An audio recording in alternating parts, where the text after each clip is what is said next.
নমস্কার। আজ আমি আপনাদেরকে শোনাবো সালমা চৌধুরীর লেখা আমি তো ভালোবাসি তোকে উপন্যাসটির পর্ব ৭। রুম থেকে ফোন নিয়ে ছুটে গেল তানভীর ভাইয়ার রুমে, কিন্তু তানভীর ভাইয়া রুমে নেই। কিছুক্ষণ অপেক্ষা করলো, কিন্তু কোথাও নেই। মোবাইল নিয়ে নিজের রুমে ঢুকতে যাবে, হঠাৎ শুনতে পেল তানভীরের কণ্ঠ। কিন্তু কোথায় আছে? বাধ্য হয়ে মেঘ জোরে ডাক দিল, ভাইয়া। তানভীর পাশের রুম থেকে উত্তর দিল, আবির ভাইয়া রুমে আমি, আয়। আবির ভাই নামটা শুনেই মেঘের বুকটা হু হু করে উঠে চিন্তায়। নিজেকে নিজে সাহস দেওয়ার চেষ্টা করলো। তারপর গুটি গুটি পায়ে হেঁটে দরজায় দাঁড়ালো। তানভীর বলল, ভেতরে আয়। মেঘ বলল, মোবাইলটা দিয়ে যাই, তুমি কাজ করো। তানভীর বলল, আরে ভেতরে আয়, বস তুই, তোকে দরকার লাগবে। মেঘ আর কথা না বাড়িয়ে চুপচাপ খাটের কর্নারে বসলো। আবির নেই রুমে, ওয়াশরুমে আছে মনে হয়। তানভীর ফোন নিয়ে কি যেন করছে। তখনই ওয়াশরুম থেকে বের হলো আবির। মেঘের দৃষ্টি পড়ে সেই দিকে। একটা ছাই রঙের টি শার্ট আর একটা ব্ল্যাক ট্রাউজার, ভেজা চুলগুলো থেকে টপ টপ করে পানি পড়ছে। শরীরের টি শার্টটা অনেকটাই ভিজে গেছে। মেঘ টেনে হিচড়ে দৃষ্টি নামিয়ে আনলো। মনে মনে ভাবছে, একটা মানুষ এত কিউট কিভাবে হয়? যদি পারতাম আমার পড়ার টেবিলে সাজিয়ে রাখতাম, সারাদিন পড়তাম আর দেখতাম, তাহলে আমার মন কখনোই খারাপ হতো না। লোকটা ফর্সা নন, শ্যামলা গায়ের রং, কিন্তু দেখতে মারাত্মক সুন্দর। সবচেয়ে মারাত্মক ওনার লুক, তাকানো স্টাইল। উফ, যতবার দেখছি ততবারই নতুন করে ক্রাশ খাচ্ছি। আবির ভাই খাটের উপর পাশে মোবাইল হাতে নিয়ে বসেছেন। তানভীর ভাইয়া মোবাইলের ফেসবুক অপশনে ক্রিয়েট নিউ অ্যাকাউন্টে ঢুকতেই তানভীর ভাইয়ার ফোনে কল আসে। দাঁড়িয়ে পকেট থেকে ফোন বের করে রিসিভ করে কথা বলা শুরু করে। অমনি মেঘের মোবাইলটা আবিরের হাত দিয়ে বলে, ভাইয়া তুমি ওরে অ্যাকাউন্টটা খুলে দাও, আমার গুরুত্বপূর্ণ কল আসছে। এই বলে মোবাইল রেখে রুম থেকে বেরিয়ে চলে গেলেন। মেঘ বসে আছে চুপচাপ, মুখ তুলে তাকাতে সাহস পাচ্ছে না, বুকটা এখনো ধুকপুক করছে। আবির মেঘের মোবাইলটা নিজের মতো করে ফেসবুক অ্যাকাউন্ট খুলছে। জন্ম তারিখ, সাল, নাম কিছু জিজ্ঞেস করার প্রয়োজন মনে করছে না উনি। সব কাজ শেষ করে ফোনটা এগিয়ে দিলেন মেঘের দিকে। তখনই রুমে ঢুকলো তানভীর। সহসা বলে উঠল, শেষ। এই বলে ফোনটা নিজের হাতে নিল। ফেসবুকে ঢুকে তানভীরের আইডিটা খুঁজে রিকোয়েস্ট পাঠালো। আবিরের দিকে তাকিয়ে বলল, ভাইয়া তোমাকে রিকোয়েস্ট দিই, এক্সপেক্ট করো নাকি? আবির গভীর কণ্ঠে বলল, আমার রিকোয়েস্ট দিতে হবে না। তানভীরের কথায় পাত্তা না দিয়ে কয়েক সেকেন্ড পর বলল, ভাইয়া তোমায় রিকোয়েস্ট পাঠিয়েছি, একসেপ্ট করে নিও, না হলে আমার ছোট্ট বোনটা কষ্ট পাবে। আবির তীক্ষ্ণ দৃষ্টিতে তাকিয়ে আছে তানভীরের দিকে। মেঘ মনে মনে খুশি হলো, ভাইয়ার কথায় মেঘের তো কখনো সাহসেই হতো না আবির ভাইকে রিকোয়েস্ট দেওয়ার বা একসেপ্ট করার কথা বলার। তানভীর সেই দিকে গুরুত্ব না দিয়ে মেঘের হাতে ফোন দিয়ে বলল, তুই এখন যা, আমি আর ভাইয়া একসেপ্ট করে নেব, তুই কি করিস না করিস সব নজরে রাখবো কিন্তু। মেঘ কোনো কথা না বলে মাথা নিচু করেই রুমে চলে আসলো মোবাইল নিয়ে।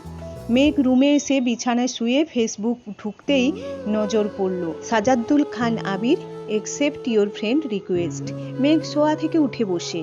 মেঘের খুশি দেখে কে? ফ্রেন্ড লিস্টে একমাত্র ফ্রেন্ডস, সেটাই আবির ভাই। তাই একটা স্ক্রিনশট রেখে দিল মেঘ। তার 5 মিনিট পর একসেপ্ট করলো তানভীর ভাই। আবির ভাই আর আইডিতে ঢুকলো। প্রোফাইল পিকটা নতুন কেনা বাইকে বসা, একদম ওয়াও। কভার ফটো সবুজ ঘাসের মাঝে বাইকটা রাখা, তার সামনে বাইকে হেলান দিয়ে বসা আবির ভাই। ছবিটা ওয়াও, মাই গড ওয়াও। সবগুলো ছবি দেখে দেখে ডাউনলোড করছে মেঘ। যত দেখছে ততই পাগল হয়ে যাচ্ছে মেয়েটা। মনে হয় পাবনা যেতে বেশি দিন লাগবে না। তারপর মোবাইল রেখে ঘুমানোর চেষ্টা করলো। চোখ বন্ধ করতেই চোখের সামনে ভেসে আসছে একটার পর একটা স্টাইলিশ ছবি। কখন যেন ঘুমিয়ে পড়েছে মেয়েটা। আজ শনিবার, আবিরের অফিসে যাওয়ার দিন। সকাল সকাল উঠেই শাওয়ার নিয়ে ফিটফাট হয়ে রেডি হয়ে পড়েছে আবির। 7:30 বাজে মাত্র। নিজের রুম থেকে বের হয়ে করিডোরের দিকে দ্রুত হাঁটছে। হঠাৎ মেঘের দরজার সামনে এসে দাঁড়িয়ে দরজায় ডাক দেয়। দুবার ডাকতেই ঘুমন্ত মেঘ ঘুমে টলতে টলতে দরজা খুলে সামনে দাঁড়িয়ে আছে আবির ভাই। নিজের চোখকে যেন বিশ্বাসই করতে পারছে না। প্রথমে ভেবেছে এটা স্বপ্ন, তারপর এদিক সেদিক তাকিয়ে বুঝলো এটা বাস্তব। আচমকা এইভাবে আবিরকে দাঁড়ানো দেখে ভেবাচেকা খেলো মেয়েটা। মেঘের চেহারা নিদ্রিত ভাবটা লেপ্টে আছে এখনো।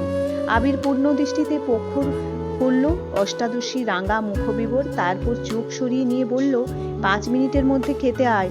পুনরায় দ্রুতগতিতে হাঁটা দিল। আবিরের অযথাচিত উপস্থিতি নাড়িয়ে দিয়েছে মেঘের মস্তিষ্ক।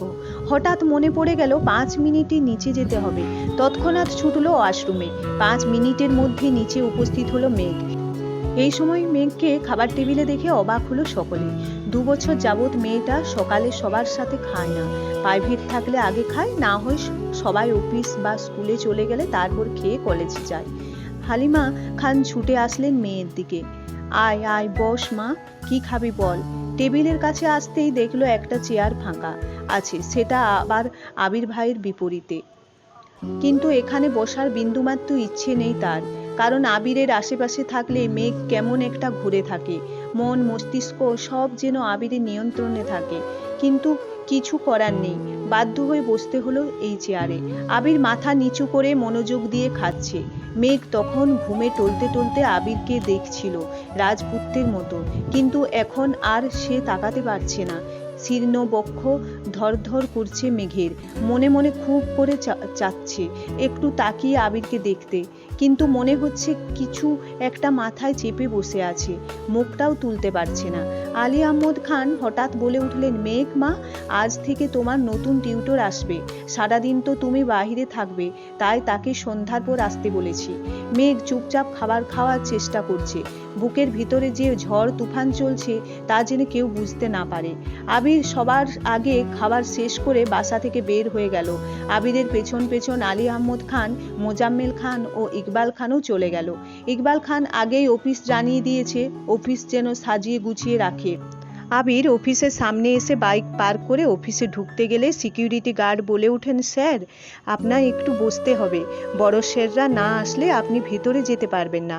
আবিরের পায়ের রক্ত মাথায় উঠে যাচ্ছে। রাগে কটমট করতে করতে ওয়েটিং রুমে বসে আছে সে। 10 মিনিটের মধ্যেই অফিসে ঢুকলেন 3 ভাই।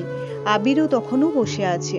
কিছুক্ষণ পর সিকিউরিটি গার্ড এসে ডাকলেন, স্যার, আপনাকে ভেতরে যেতে বলেছে।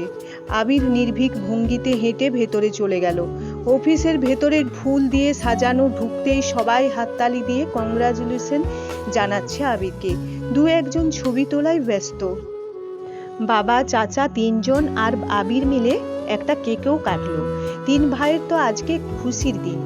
বংশের বড় ছেলে তাদের কোম্পানির হাল ধরতে যাচ্ছে, এর থেকে বড় পাওয়া আর কি আছে।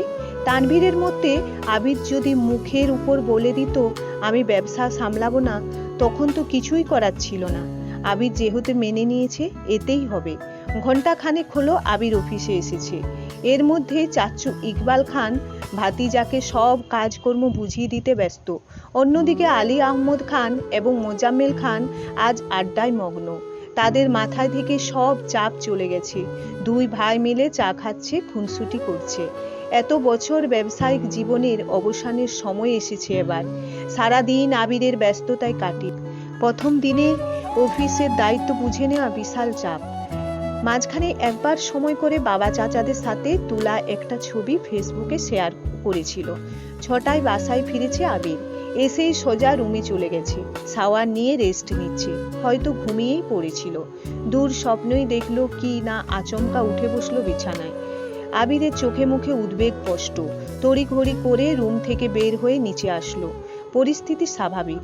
মালিয়া খান এবং হালিমা খান কাজে ব্যস্ত। আদি আম্মুর আদিকে নিয়ে পড়তে বসেছেন। মিম হয়তো পড়ছে নিজের রুমে। কয়েক মুহূর্তে সভায় বসে আবার উঠে রান্নাঘরের দিকে গেল। হালিমা খানের দিকে তাকিয়ে ঠান্ডা কণ্ঠে জিজ্ঞেস করলো, মেঘ কোথায় মামুনি? মেঘের টিউটর এসেছে, পড়ার ঘরে পড়াচ্ছে। আবির বলল, ও আচ্ছা, আমায় একটু কফি করে দিতে পারবে? হালিমা খান বলল, একটু অপেক্ষা করো বাবা, এক্ষুনি দিচ্ছি। আবির ছোটবেলা থেকে নিজের মা মালিয়া খানকে আম্মু, আর তানভীরের আম্মুকে মামনি, আর আদির আম্মুকে কাকিয়া ডেকে অভ্যস্ত। এতে বছরেও তার ডাকে পূর্বের নেই মিষ্টতা মিশে আছে।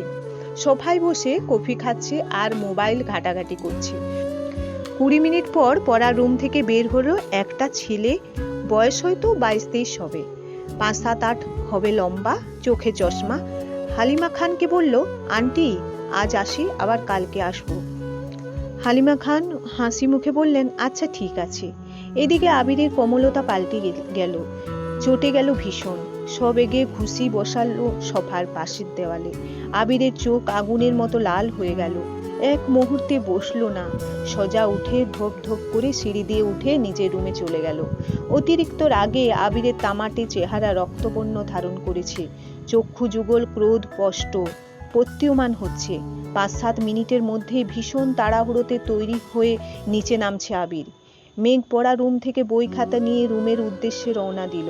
হঠাৎ সিঁড়ির নিচে সাইড দিয়ে দাঁড়িয়ে পড়েছে। আবির ভাই হুলুস তুলুস বাঁধিয়ে নামছে। মেঘ এক দৃষ্টিতে তাকিয়ে আছে। মানসিক টানাপোড়নে ভুগছে মেয়েটা। আবিরের সামনে বা আশেপাশে কোথাও দাঁড়াতে পারে না মেঘ। আবিরকে দেখলেই যেন খেই হারায় বরাবর। হৃদয় কেঁপে উঠে অষ্টাদশীর। কেমন অস্থির অস্থির লাগে। যেমন মারাত্মক চাহনি, তেমনি মারাত্মক তার চলাফেরা। মনে মনে এইসব ভেবে যেন ঘুরে রাজ্যে চলে যায় মেঘ। আবির পাশ দিয়ে যাওয়াতেই আবিরের শরীর ঝাঁঝালো গন্ধের সাথে তীব্র স্প্রে গন্ধ মস্তিষ্ক পর্যন্ত চলে যায়। সহসা ঘোর কাটে মেঘের। সিঁড়িতে আবির ভাই নেই। কয়েক কদমে আবির পৌঁছে গেল মেন গেটের কাছে। হঠাৎ রান্নাঘর থেকে মালিয়া খান ডাকলেন, এই সময় কোথায় যাচ্ছিস বাবা? মেঘ পেছন থেকে তাকায় সেই দিকে। আবির চৌকাঠের বাহিরে পা রাখতে রাখতেই ব্যস্ত আর ক্রোধিত কণ্ঠে উত্তর দিল, বাহিরে একটু কাজ আছে, ফিরতে রাত হবে। এক মুহূর্তেও দাঁড়ায়নি সে, ক্ষিপ্রবেগে হেঁটে চলে যায়। মেঘ ঠায় দাঁড়িয়ে আছে সিঁড়ির নিচে। কিছুই যেন ঢুকছে না ছোট্ট মস্তিষ্কে। কয়েক মুহূর্তের পরে মেঘ ও যথারীতি বই খাতা নিয়ে রুমে চলে যায়। আজ তার অনেক পড়া। আগামীকাল রবিবার, কোচিংয়ে পরীক্ষা, ক্লাস, নতুন টিউশন, সব মিলিয়ে পড়া শিখতে ব্যস্ত হয়ে পড়ে। রাত 9টায় খেতে বসেছে সবাই। খানবাড়ির খাবার টেবিলটা অনেকটা লম্বা। টেবিলের এক পাশে প্রস্থ বরাবর বসে আলী আহমদ খান, খানবাড়ির বড়কর্তা। ওনার বিপরীতে কোনো চেয়ার নেই, কারণ ওনার মুখোমুখি বসার যোগ্যতা এই বাড়িতে কারোই নেই। এক পাশে 4টা চেয়ার, ইকবাল খান, আদি, তানভীর ভাইয়া আর আবির ভাইয়ার চেয়ার এক পাশে। আবির ভাই না থাকাকালীনও চেয়ার সরানো হয়নি। অন্য পাশে 3টে চেয়ার, মোজাম্মেল খান, মিম আর মেঘের। মেয়ে মানুষ গা ঘেঁষে বসা পছন্দ করে না, তাই একটা চেয়ার স্টোর রুমে রেখে 3টে চেয়ার দূরে দূরে রেখেছি। যদিও মেহমান আসলে আরও 3-4টা চেয়ার অনায়াসে ফেলা হয় এখানে। এত বছর আবির ভাই না থাকায় মেঘ একেবারে কর্নারের চেয়ারেই বসেছে। আবির ভাই ফেরার পরেও তাকে বাধ্য হয়ে ওই চেয়ারটাতেই বসতে হয়। আবির ভাইয়ের মুখামুখি বসা আর প্রথম বিশ্বযুদ্ধে শহীদ হওয়া দুটোই মেঘের কাছে সমান।